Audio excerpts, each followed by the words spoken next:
All right, so I've had a few people asking me for a trick tip on Slappy Noseslide popovers. So I figured it'd be easier to make a video on it and just show you guys what, rather than sit here and try to type everything out. So let's get right into it.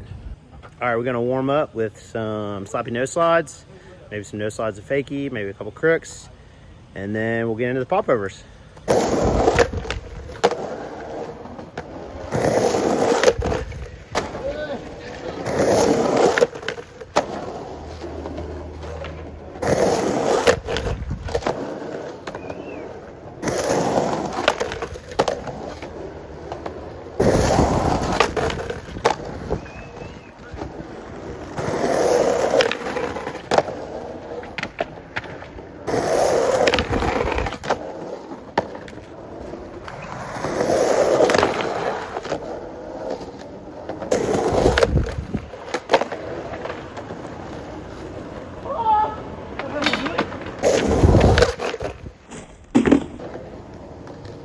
So we're learning no slide popovers, right? I know that I'm gonna catch a ton of hate for this, but wax is your friend on learning this trick. It really is.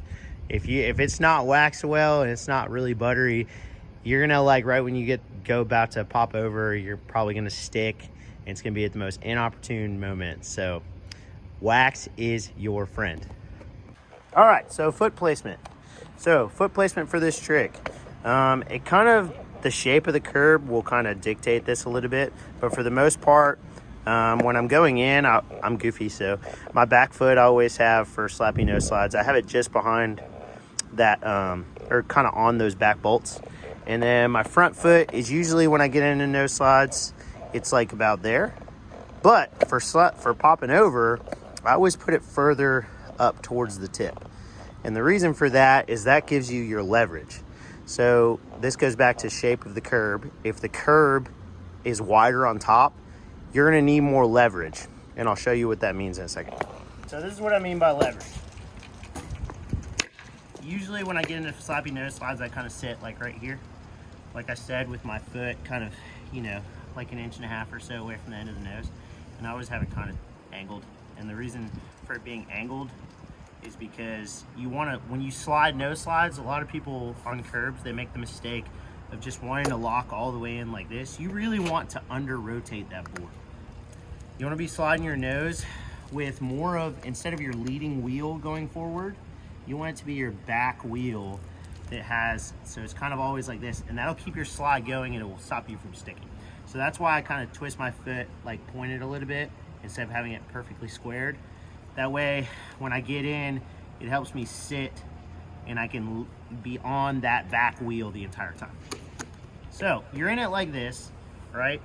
If you want to do the popover, shape of curb really matters. So this is a wider curb than what I learned on, like on top. So if I'm like this, the goal is you really want your board to tip.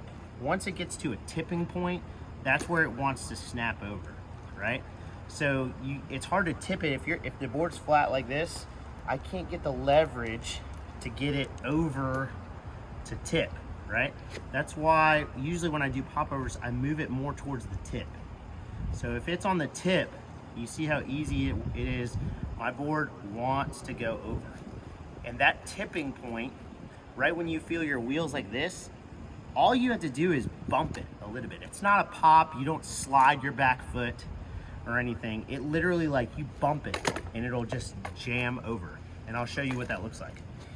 So how I started doing this trick was I started doing stalls. This is how I recommend that everyone does it. Just go up and do the nose stall. And then when you're stalling, get that tipping motion and you'll feel it just kind of tip over, let it, and just kind of give it a little And right when you give it that little just try to land just sideways, just like that. Because that's how you're gonna land anyways if you're going forward. You're gonna kind of rotate it backside just a little bit. So I'll show you what I do. My foot is further towards the tip. See how it's like this? I can't get that leverage. As soon as I scoop my foot forward a little bit more, it goes whoop, and it just wants to go over. Yeah, I don't slide my foot. It's just, that's all it is like, you find that tipping point, and you sit here and do stall after stall after stall until finally you do the nose slide, and then it just bloop. Gotta make that sound too. Bloop. All right, the last part of this trick tip is once you're sliding, don't let your shoulders continue to open.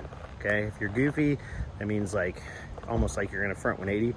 You got to keep them, like, try to keep them kind of semi-square or like a little bit closed off, because if you don't, then once you go to pop over, you'll start to 180 front side, and you don't want that. So